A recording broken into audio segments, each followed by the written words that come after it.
work culture in general, like the work schedule can be divided into like three chapters. The first being the hunters and gatherers, where you really just needed to work as much as you needed to survive, which tended to be less than 40 hours a week. The second chapter being the Industrial Revolution, but that's where people work like 70 hours a week apparently, because a lot of that was less efficiencies. There wasn't as much like tools that are available or automation. And then you have the Great Depression that really revoked the 70-hour work weeks, and they needed to spread work around because there wasn't enough jobs available. So they limited that to like 40 hours a week. But since then, like there hasn't really been any innovation around recapturing what or rethinking what a 40-hour work week would be until recently.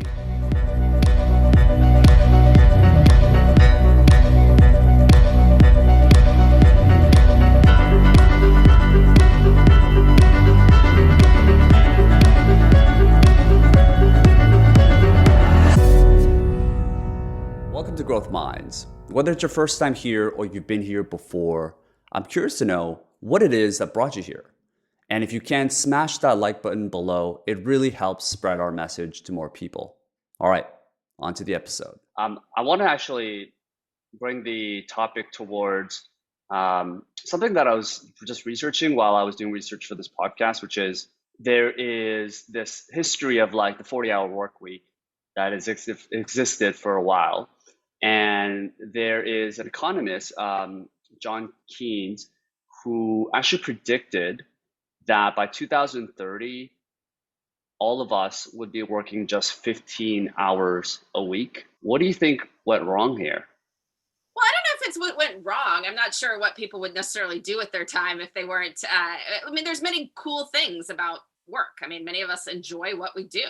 I know I personally would get bored if I weren't doing my job 15 hours plus per week because I like writing.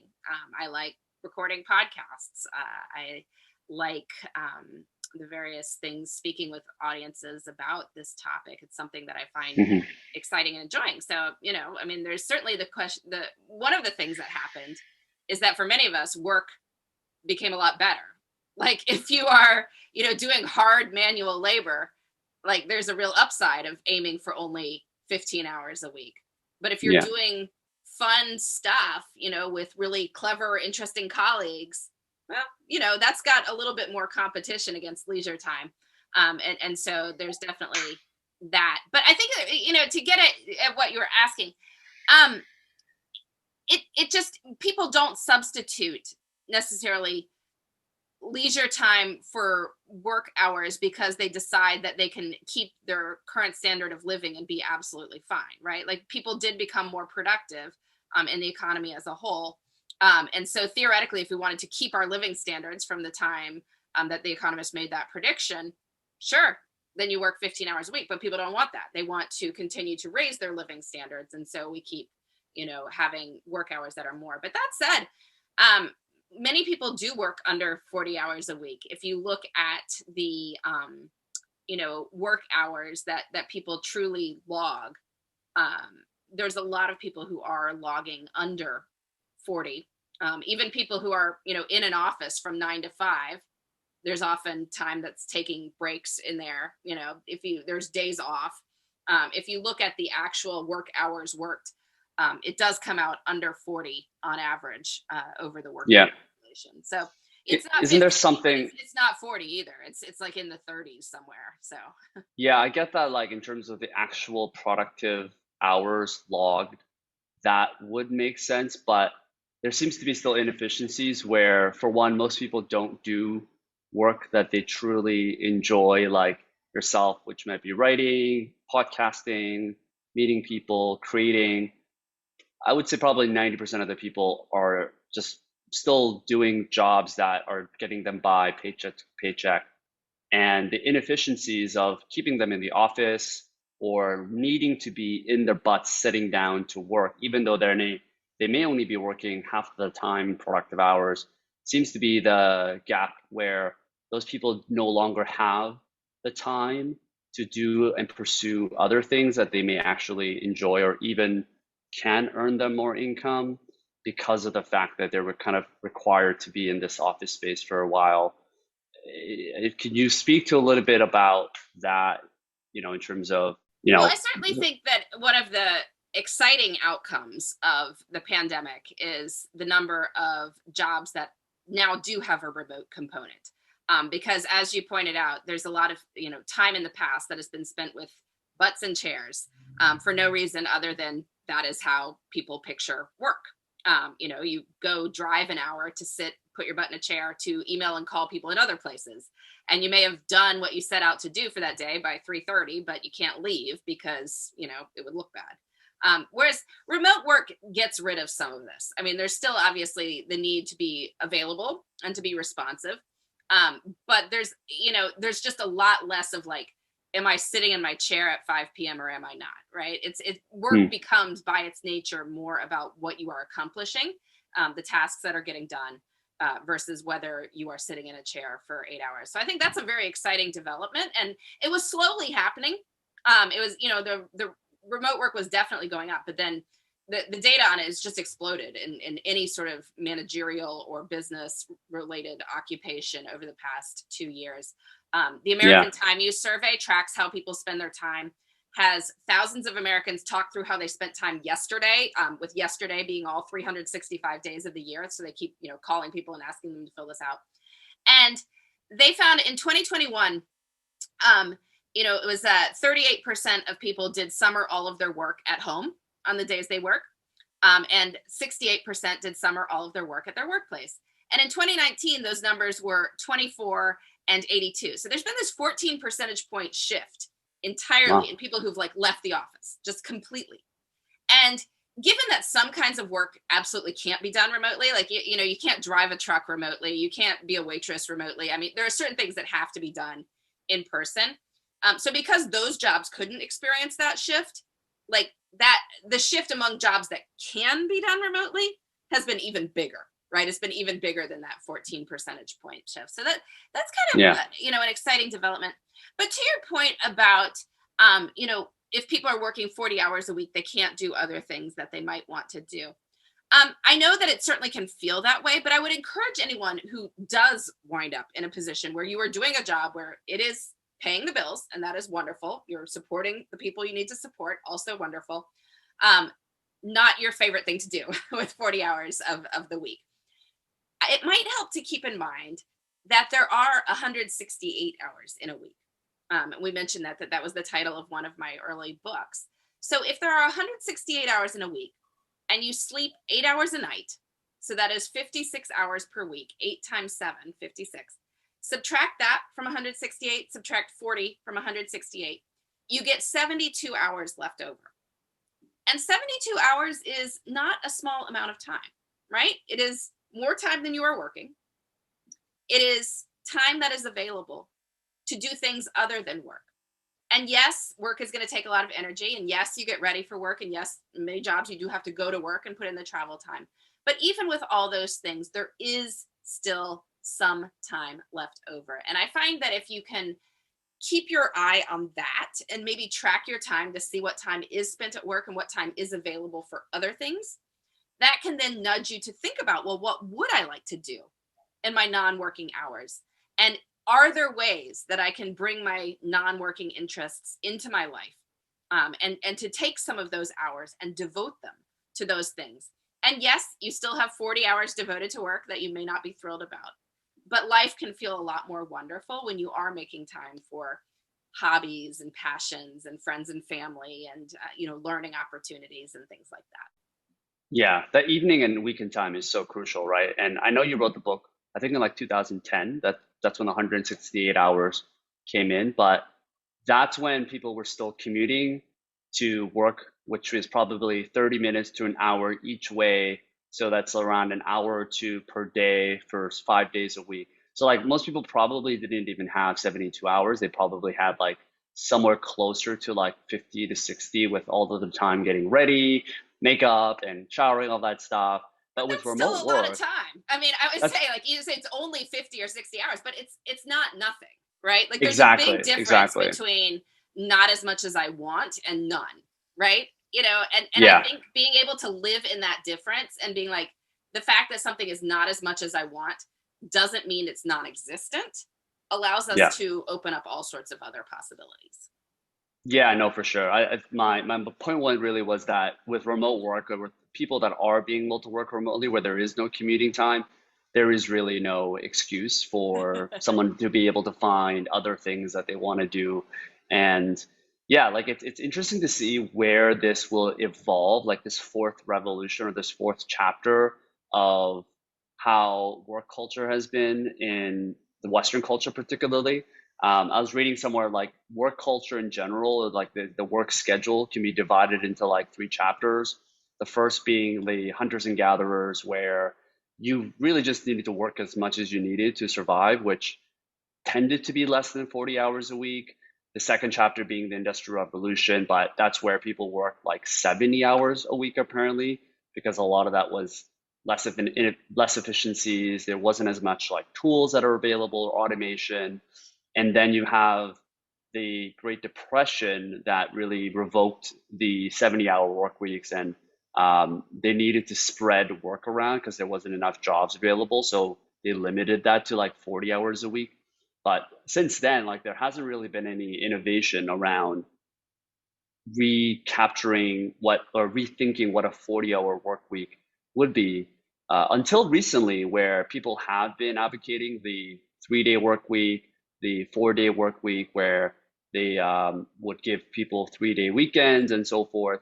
What are your opinions around that? And do you feel that it's a sustainable model for more companies and people to do in the future? Do you see that being kind of the fourth chapter of Well, the work week? I think it's just hard to say, right? Because every business operates differently. And while that might be great for some businesses, it might not for others, right? It's just so hard to know what's going to, work. And in general, I'm in favor of kind of lighter regulation of these things, because I think you can wind up with these big top down solutions that may work for some group of people and don't for others, and just cause problems that you didn't foresee when doing. Yeah. But I think more than just like how many days per week it is or how many hours it is, what tends to matter a lot is how flexible it is. And I particularly have had this conversation with a lot of my readers are women who have kids. And, when they're figuring out how to make the pieces of work and life fit together, one of the first things people suggest is, well, why don't you try working part time, right? Because then it's like, it appears that more hours might be available for other things other than work. And sometimes it works out great and sometimes it doesn't. But what I found from talking to people is that it often wasn't the number of hours they were working, it was how much control they had over them, because Mm, people who were able to work from home when they needed, for instance, and people who could, choose to leave, you know, work stuff at 3 p.m. someday and then maybe pick it back up at night at 8 p.m. after their kids went to bed, or, make up a couple hours on the weekend because they took some time off during the week, or start a little earlier someday and, end a little earlier because they had something else they needed to do. Like when they had that ability, the number of hours just mattered far less. Like people can work full-time hours and maintain their family responsibilities and be happy about it. It's only when you say you have to be in the office at these exact hours that it winds up being very difficult to make these dual responsibilities work. So I yeah. think that is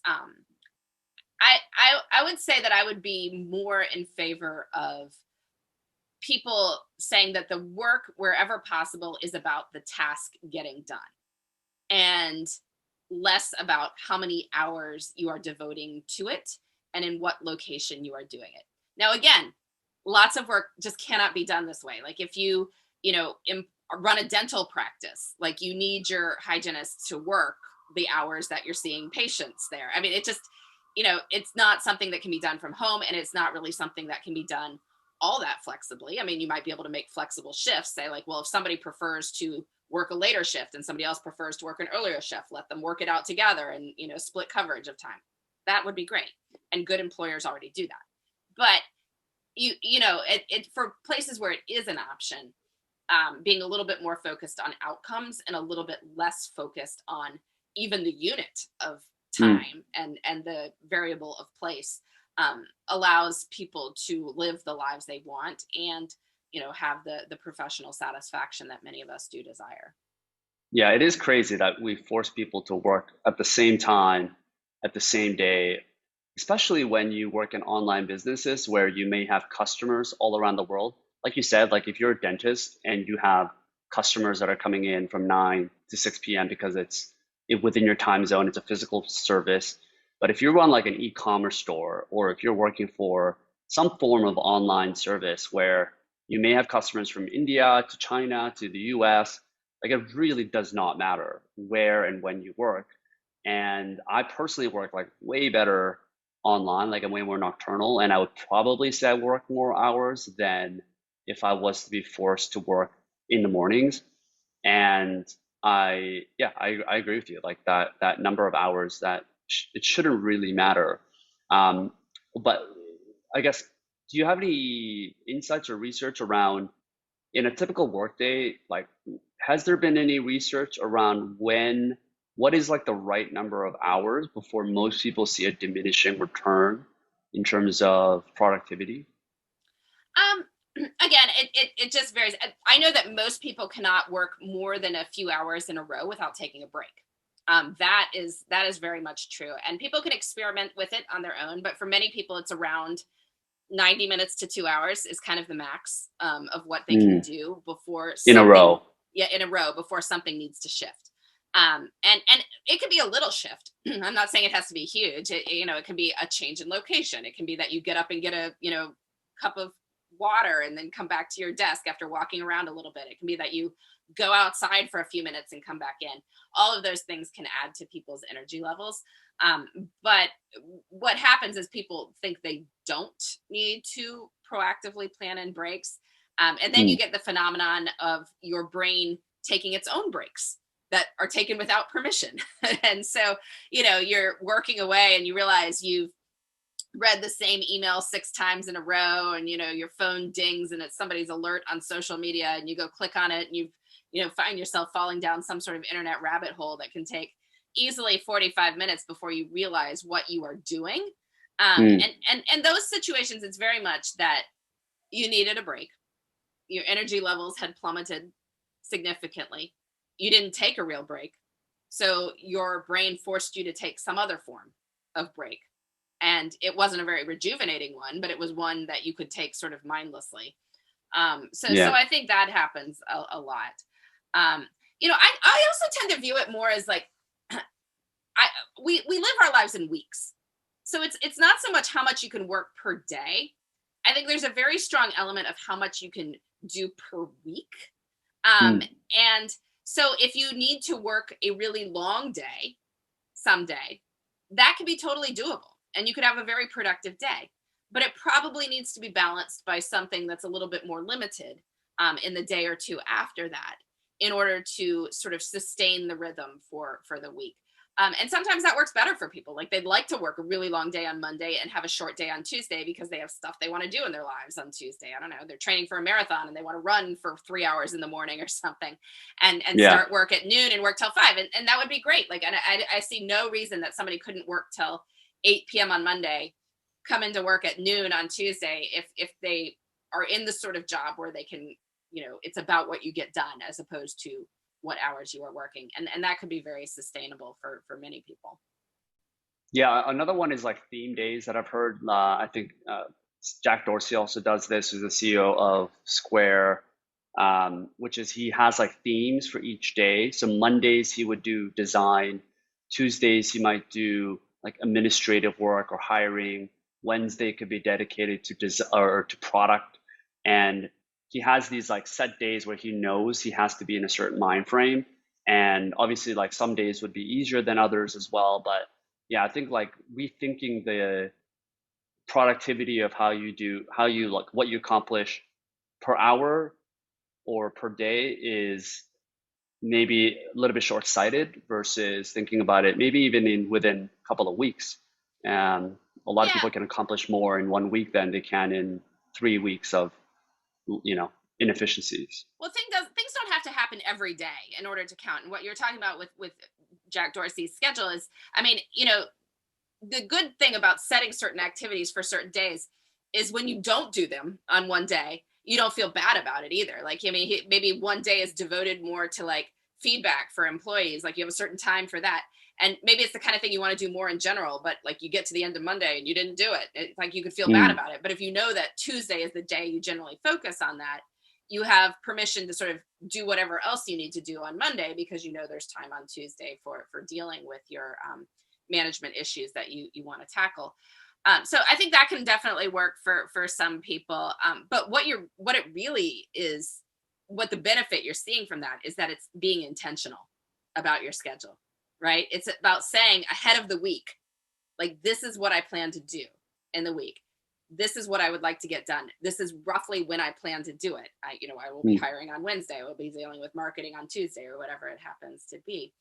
And because you are thinking through the week ahead of time and making a plan for it, you are far more likely to follow that plan and to accomplish what you put out as your goals.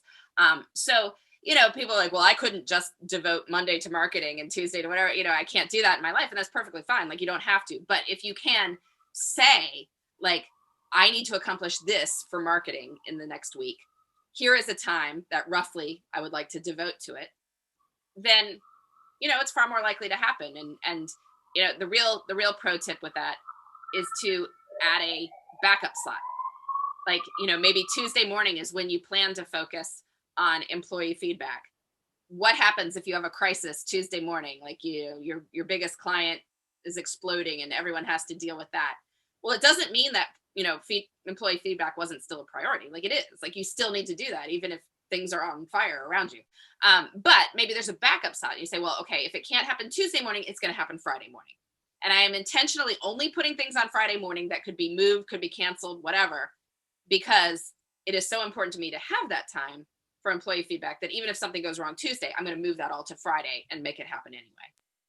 oh, got it. So Friday would be like a backup of the things that weren't accomplished. Because always, as you know, like stuff always happens. So that Friday would be like anything that didn't happen within that week that could be done on Friday. Got it. Yeah, I think it's so individualized. Everyone's gonna have different workflows that will work for them, depending on where you work, how you work, what position you are in the company. Are you managing people? So I think it's really more important to give people a framework and allow you guys to kind of test it out yourselves just to see what works best. Um, but just thinking into the specifics around like planning, do you have any frameworks for people that are trying to plan out their weeks? Is it like what are the tools that you recommend people using? Like I personally use like Google Calendar, and then like I have like a top three thing that I want to accomplish, like on my phone or Notion. Like when should people be scheduling all of this in, and what's kind of been the formula for success that you've seen? Well, one of my big time management rules, and I'll explain why, but is to plan on Fridays. So I Fridays, okay. recommend people take, it's usually only about 20 to 30 minutes that you might need, but Friday afternoon tends to be a good point to do this. A big reason is that Friday afternoon, most people aren't doing anything else. Like, it's very hard to start something new on Friday afternoon. Most people are just kind of sliding into the weekend. It's a very low energy kind of time. But because of that, you might be willing to think about what future you should be doing. Like, you're not going to do the work yourself. You're assigning it to future you, right?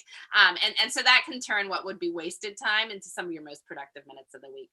But Friday afternoon, look at the upcoming week.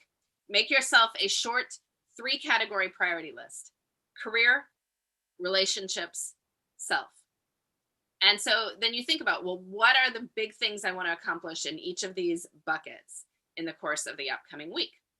And the upside of making a 3-category list is that it feels really weird to leave a category blank. So you'll put Hmm. something in each of those categories, and that right there can nudge people to have a more balanced life, like to actually think about, what do I want to accomplish, in my relationships? What do I want to accomplish for myself? What is most important? But just make a short list.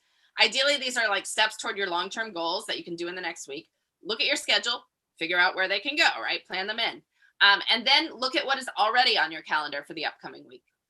Deal with that. Like, what logistics need to happen? Are there any, sort of big things coming up that I need to prepare for?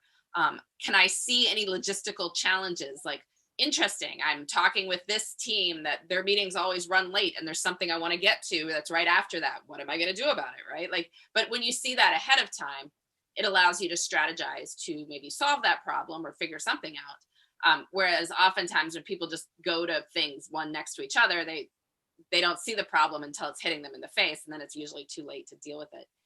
You Mm. can also save yourself time by doing this. You might see that somebody's gotten on your calendar for 30 minutes for a virtual meeting because you're both working remotely, and it's something that you could handle in a 2-minute phone call. It's just that the person can't physically stop by your desk.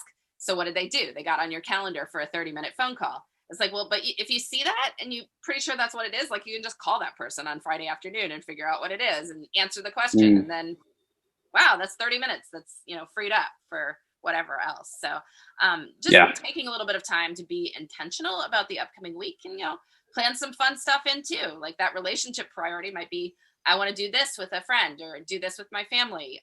Have a little adventure on the upcoming weekend. Maybe we'll all go to the beach or something. But spend a little time thinking about it, and life is just so much better.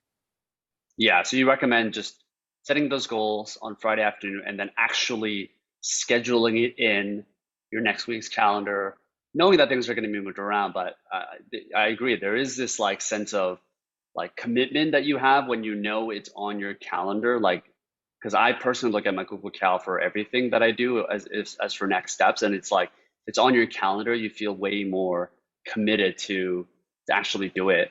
And I guess doing it ahead of time is a best way for people to be more accountable to it. Well, it's just that basically anything you're going to do takes time. I mean, if it, like, what else? What doesn't take time? Like, doing anything takes some quantity of time. And so if Yeah. there is not a time for it, you are saying you're not going to do it. I mean, that's the basic matter of it. I mean, maybe time will magically appear and you'll feel like doing it, and wouldn't that be exciting? But Mm. it's far more likely that if you need to do something that is a 2-hour task, if you assign it 2 hours, then it will probably happen. And when stuff comes up, well, where's the backup slot? If it's important enough to you, it needs a backup slot. So where can you put Yeah. it? And if you have the answers to those questions, it's far more likely that you'll make progress on your goals.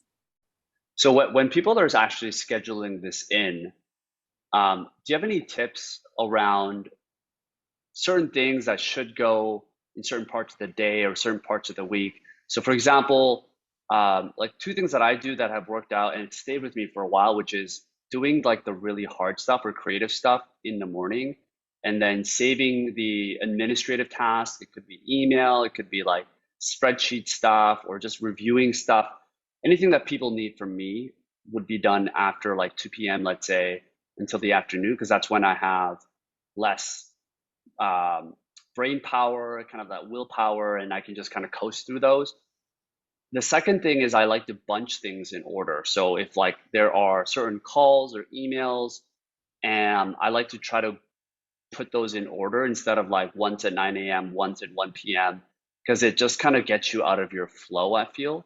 Um, do you have any other tips so that when people are actually putting this in their calendar, they know like what times of the day or what days of the week to put what categories? Yeah, morning tends to be a really good time for getting things done. Anything that's going to require willpower, discipline, focus. Most people are better in the morning. It's just the reality of Mm. it. You get tired as the day goes on. It's also that the emergencies are more likely to stack up as the stuff comes up as the day goes on. Whereas at least in the morning, you tend to know what's there first thing. It's just that things stack up later.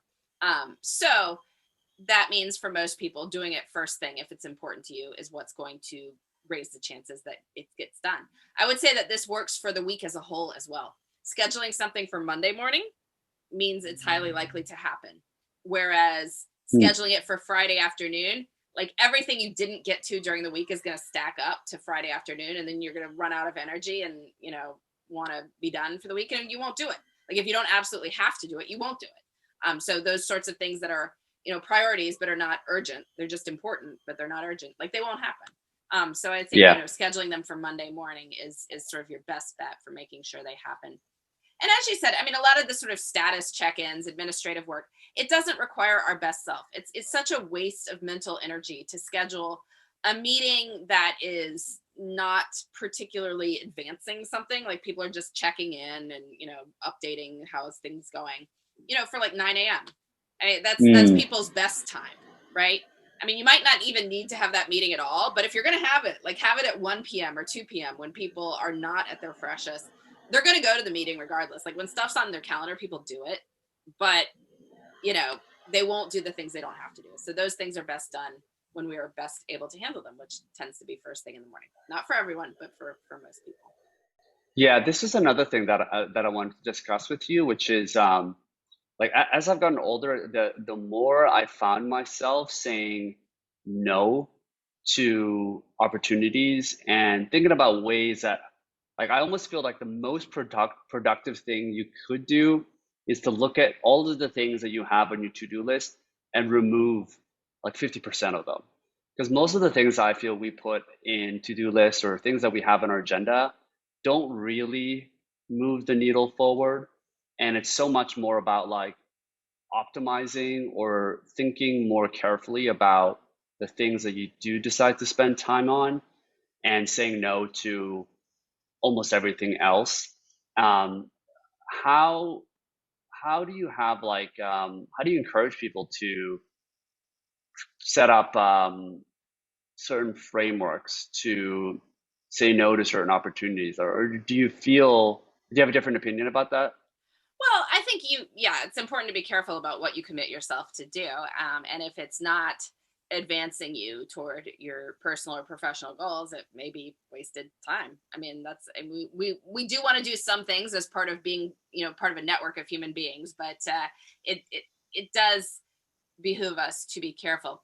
One good framework for thinking about this is whenever you are asked to do something in the future, always just ask yourself if you would do it tomorrow, Hmm. because that allows you to what else you could do tomorrow, right? Like there's probably already things on your calendar, you have projects that are in process, there are things you'd like to accomplish, and so you are weighing it against those things and seeing what the opportunity cost is of this commitment.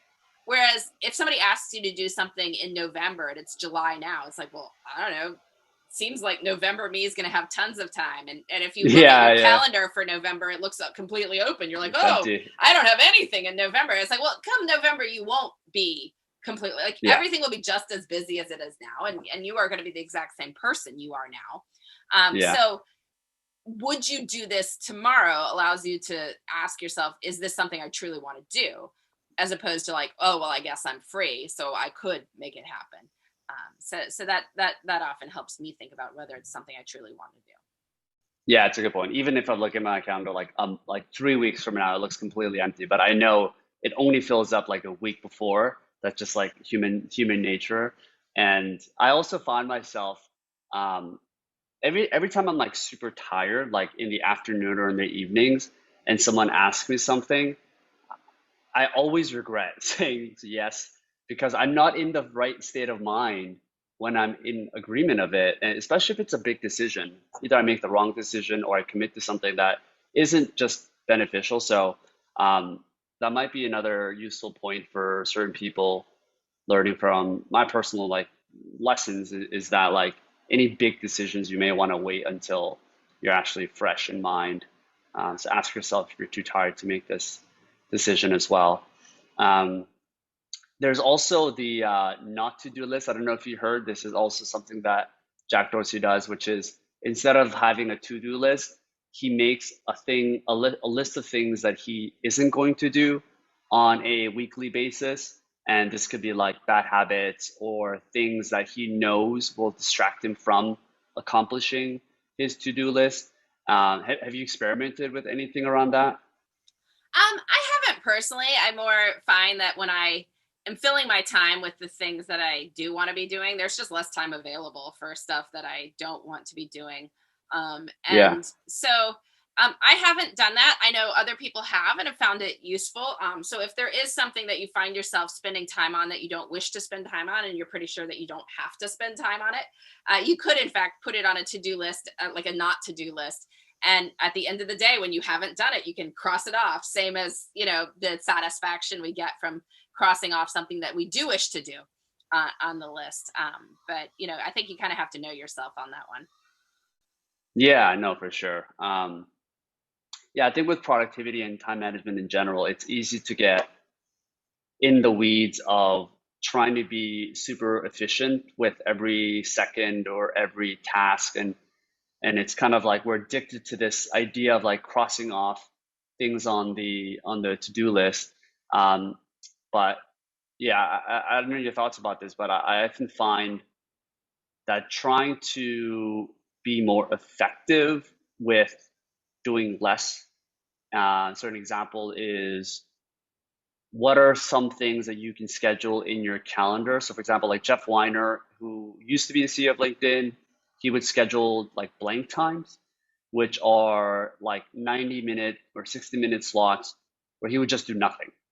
And it's almost this counterintuitive thing of what like a super efficient person would do, because he's no longer in the trenches, and he would often have some of the best ideas or things that he would realize that he's just trying to optimize for no real reason.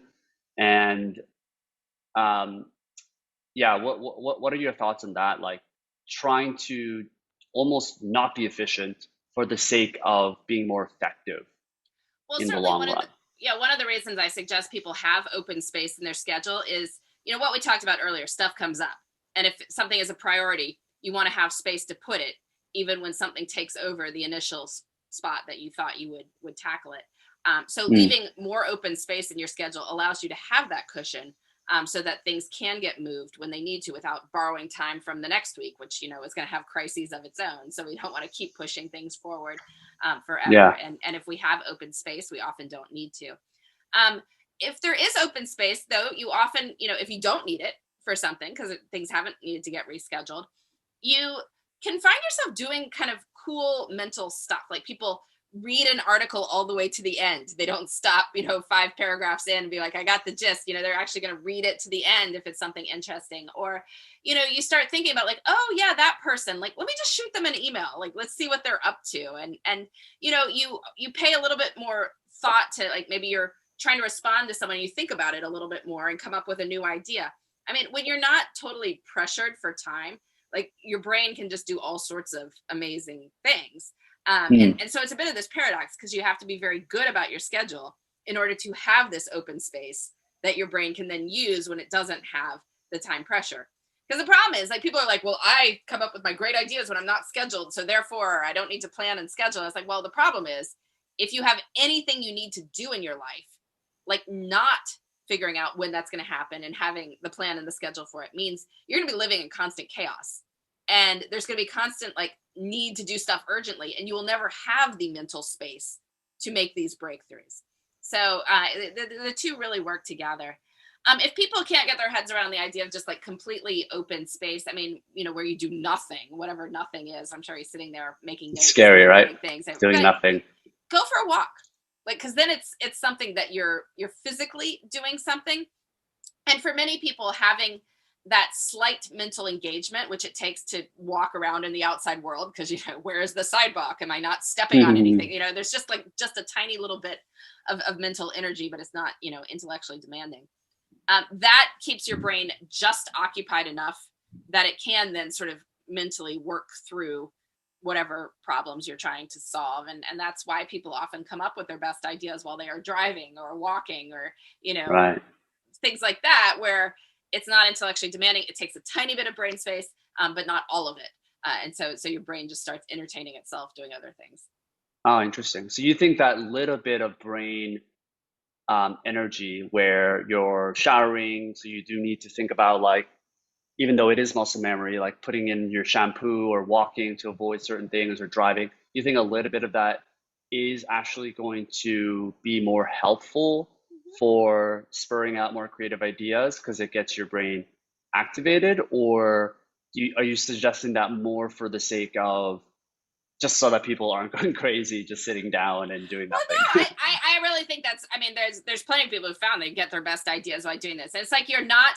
It's because you don't have your normal inputs, right? You're not staring at your inbox, Yeah, which is not very conducive to great ideas most of the time. So you're away from the normal inputs, and so you're just allowing your brain to process things. But you're not so bored and like, what am I doing with myself? That you have that sort of nervous energy that would come from actually trying to sit still and do absolutely nothing, right?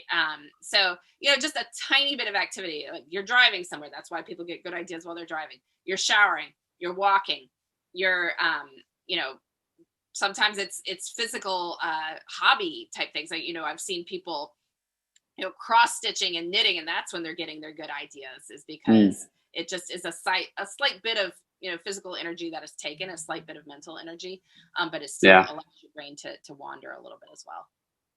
yeah. I wonder what the correlation of being in flow when you're doing none of these, when you're not doing really much anything. So like knitting, you are somewhat in flow because you have to have certain amount of focus on something.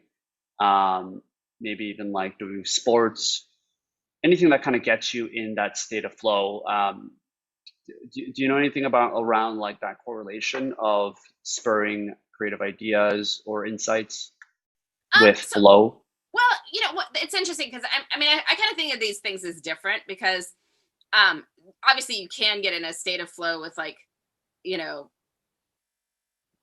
creative stuff like knitting and all that. I think that maybe is separate from the idea generation part of the things that are just a slight bit of background, physical movement or slight bit of mental energy. The times when I'm most in flow is when I'm doing something that is difficult but doable. And so you're kind of Mm, right at the edge of what you can do, but you're making progress. So for instance, when I have a rough draft of something and I'm editing it, particularly if it's something longer, like a book chapter, I can get completely into this state of flow where, I mean, just hours go by and I keep want to, I want to do more with it. I have no sense of where the time has gone since I've started or how long I have been doing it. And it's very pleasant. Like I enjoy that. I feel like I'm, really making it better. I'm thinking it through. I'm making my arguments. And so when I have something that's in that state that's ready for that sort of editing, I will try to clear whole days, like because I mm, want to just be in it as long as possible. Now, obviously, you have to stop at some point. Like you got to go to the bathroom, you got to eat, you got to, there's just various things that need to happen. So we can never go that long. You're always breaking for something, but it's that state of flow is really very exciting part of creative work, and if anyone is in that sort of universe in terms of their work, it can be really kind of cool to experience. So yeah, there's something. I feel like there is something to that because, and again, I have no idea whether being in flow or doing something that takes a little bit of brain energy is more effective in spurring creative ideas versus just literally sitting down and doing nothing at all. And I don't know if Jeff Weiner, the guy that kind of popularized that, did do nothing or if he was doing something. But there is something to it because most people don't want to just sit around and do nothing. So the idea of knitting or walking or doing something that you can look forward to would be, if anything, just good for the idea of like building habits around scheduling these times to do nothing, because I don't think anyone's going to look forward to just sitting an hour in their living room couch or in the office. Just not something like that's fun for most people, right? But maybe like, yeah, walking around or listening to an audiobook outside in the park is something that people can do more regularly, and that would allow in the long run to be more effective in terms of scheduling this in. I think there's also just, especially if you do need to produce certain stuff, there's just the phenomenon of having time in your chair without the inputs. And so I do Mm, know people who are in creative fields who, and I maybe this is what our LinkedIn friend is getting at here, but I mean, yes, he's not doing nothing. My guess is he's got a notepad or something and he's writing things down. What he's saying is he's not on the phone. He's not in his email. He's not, meeting with someone. He's sitting there, but he's thinking. Like he's thinking, and he probably has a way to capture his notes. Like he's not sitting in a padded room with no materials whatsoever. He's just saying, I am not going to be doing the normal inputs and outputs right now. And I've certainly seen that with a lot of people. Like I was, talking with a novelist the other day, that when she's kind of in the idea generation phase for her next novel, because she's a career novelist, like she's cranking these out every year or two, um, you know, she will have various ideas, notes that she's written over time. She sits down, she's like, I have to be in my chair for the next 90 minutes, no email, no internet access. I gotta, I'm gonna do something. Like I could either bite my nails with the whole time, or I can, play around with these ideas and just write some stuff down and figure out where it goes. And if you Yeah. have the habit of doing that, you're gonna come up with good ideas, and workable book ideas is the key thing here. It's not just getting any idea, it's getting an idea that can sustain a 250-page novel, which is an entirely different matter. But Yeah. that requires, just this time in chair spent thinking. And so I think there's something to that, and a lot of us might benefit from giving ourselves that time. And so maybe it helps not to think of it as doing nothing. It's just time without your normal inputs and time without your normal outputs, and Yeah. what you do with it. And I think for some people, it may not be the most um, uh, possible thing to do this on an everyday basis or even a weekly basis if someone is so boggled down with meeting. But one other thing you could do is like the Think Week, which is I think popularized by Bill Gates, where he doesn't look at it per day or per week, but he looks at it per year. So every year he would go a week and collects all of the books that he can, brings a notebook, no like no internet, no Wi-Fi, and just like reads every book and thinks about like how he thinks about the future. And I think a lot of entrepreneurs and a lot of other people are starting to kind of take this concept and incorporate that into their regular years. So that's another way to think about it, is instead of doing it per day or per week, maybe there is more long-term thinking you could do by scheduling this in on a yearly basis instead of a monthly or weekly basis, because I know it's not possible for a lot of people. Um, Last thing around kind of time management is to-do lists. What are your opinions around how to, well, to-do lists in general in terms of time management, but how to effectively design your to-do list to make it actually be beneficial for you? Because the downside, just for context, is that humans are wired to add instead of subtract in most cases. And I think like this guy named Umberto Eco had a great quote around we there's something around like um, limiting or needing to constantly add, because like subconsciously we're all afraid of death and we like lists because we don't want to die. It's more like philosophical way to think about it, but that's kind of the issue, right? It's like you start with 3 things on the to-do list, and then like by Friday you have like 14 things where only half of them are done. So what are some of the things that um, we can do so we can actually have to-do lists work for us to get more things done instead of being an overwhelming crutch? Yeah, I think the key thing is that there is no virtue in putting something on a to-do list and then not doing it. Like it's just as not done as if you'd never put it on the list in the first place, but now you feel bad about it. So like Mm, there was no point in it. It's like completely a useless exercise to put anything on a to-do list that you do not actually intend to do.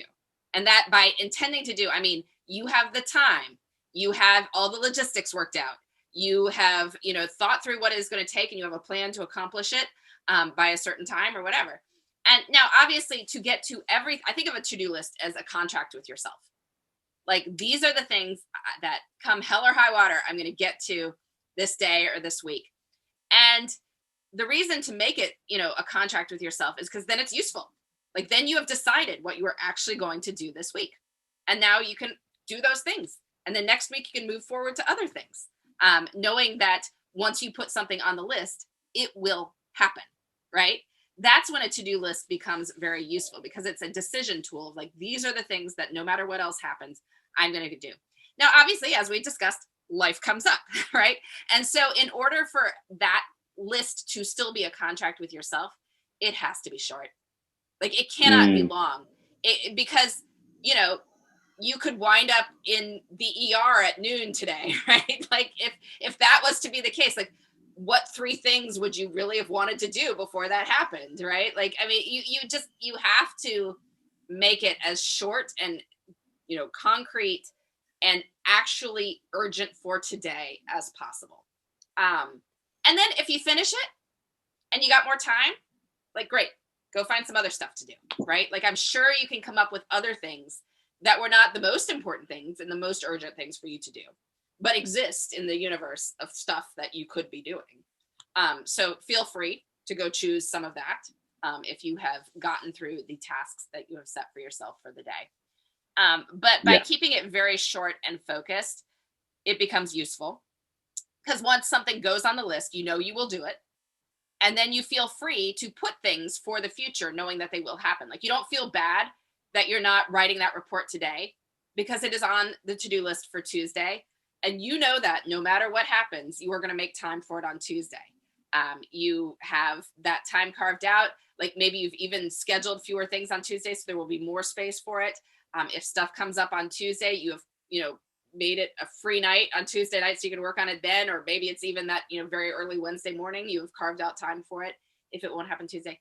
But by making it very clear that it is a priority and it is going to happen, you can start to trust yourself with a to-do list. And then it's more useful. Yeah. And just to add to that, there's actually a book around this called The One Big Thing, I believe, by Gary Keller. He owns Keller Williams, which is like one of the biggest real estate companies. And he talks about this concept about building his entire success around just focusing on one thing. And for people that even struggle to do three things, maybe starting with like one big thing that will move the needle forward for you, which is actually so hard. Like think about things that you have to do just one thing, and it just forces you, anything that constrains or limits you is a useful exercise because it really does force you to, just like a tweet does, or Instagram like story does, it really forces you to think carefully about like what is that one thing that's going to move you forward. So I would even encourage people to try like one thing and see if that helps with thinking about what the most impactful thing is. Laura, I know you got to run, so let's talk about your book. So you've got your book coming out, or that just came out, Drink Your Lead by Tuesday. Where can people learn more about you, the books that you have? And obviously people enjoyed this conversation. They should definitely check out the books. Yeah, so Tranquility by Tuesday, it's 9 ways to calm the chaos and make time for what matters. It's 9 of my favorite time management rules. I had 150 people try them out over the course of 10 weeks. I measured everything about their lives before and after and during, and I can tell you that if you follow these rules, you will feel better about your time, and you will feel more productive and happier and all that good stuff. So please check the book out. You can visit my website, lauravanderkam.com. Check out my podcast, Before Breakfast, as an every weekday morning short tip to take your day from great to awesome. Best of Both Worlds, I do with Sarah Hart Unger on how to combine work and family from the perspective of people who love both. Beautiful. All right, well, we'll link all that stuff below for people to check out. Thanks so much, Laura. Thanks for having me. All righty.